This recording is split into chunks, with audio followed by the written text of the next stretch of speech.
Not അസാധുവാക്കിയിട്ട് ഒരു മാസം കഴിഞ്ഞിട്ടും ജനങ്ങളുടെ നെട്ടോട്ടം തുടരുകയാണ്.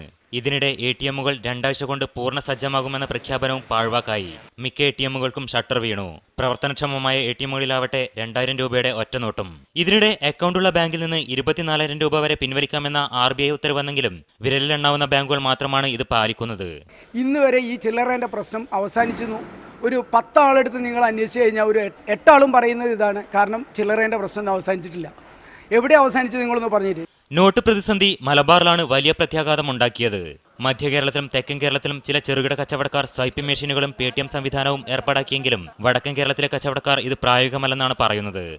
മാസമായിട്ട് കച്ചവടം നേർപകുതി കച്ചവടം ചെയ്യുന്നു. ആദ്യം ചെയ്താൽ പകുതി കച്ചവടം ചെയ്യുന്നു. ഇതിനിടെ ശമ്പള പെൻഷൻ ദിനം കൂടി വന്നതോടെ ജനങ്ങളുടെ ദുരിതം ഇരട്ടിയായി.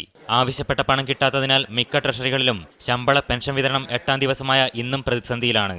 മീഡിയ 1 കോഴിക്കോട്.